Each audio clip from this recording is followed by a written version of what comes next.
A brief moment outside a Berlin hotel, and a telling image.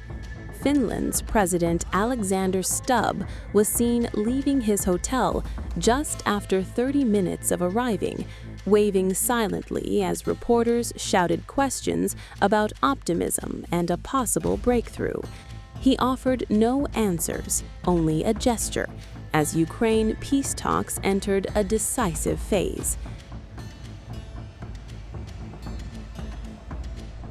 The scene unfolded as U.S., Ukrainian, and European delegations prepared for a second full day of negotiations in the German capital, with pressure mounting for tangible progress.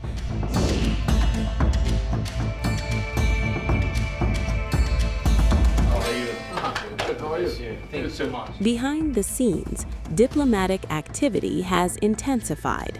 Ukrainian President Volodymyr Zelensky confirmed meetings with President Stubb, saying the two coordinated positions and discussed next steps ahead of broader talks with international partners. Zelensky highlighted Finland's role in strengthening Ukraine's defense posture, calling it an important factor as negotiations move forward on both security and political tracks. The Berlin talks follow more than 5 hours of discussions between Ukrainian officials and U.S. envoys the previous day. For the first time, Zelensky openly acknowledged a readiness to drop Ukraine's bid for NATO membership, long seen as a red line.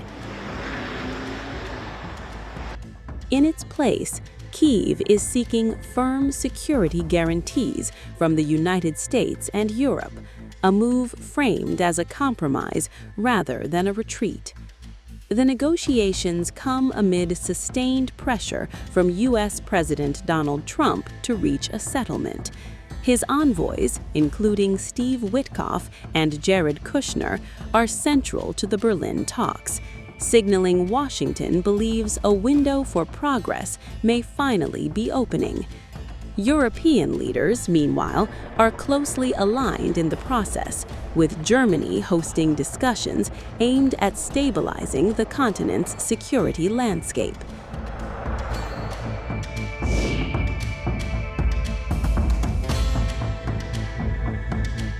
From Moscow, the Kremlin has declined to offer any timeline for a potential deal. Officials say they expect updates from the American side, but caution against predicting an end date. Asked whether an agreement could be reached by Christmas, the Kremlin dismissed such forecasts as unrealistic, underscoring the uncertainty surrounding the talks. The work is currently underway, and to our understanding, it's still continuing today. It's being conducted between negotiators from the US, Europeans, and Ukrainians. Once they complete their part of the work, we will then expect to receive from our American counterparts the vision that is currently being discussed today in Berlin.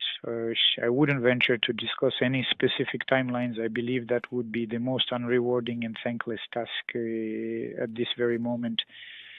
At this point, one can only say for the Russian side, for President Putin, he is open to peace, to a genuine peace, to serious, meaningful decisions, and he is absolutely not open to any ploys or tricks designed to drag out time and create artificial, temporary respites.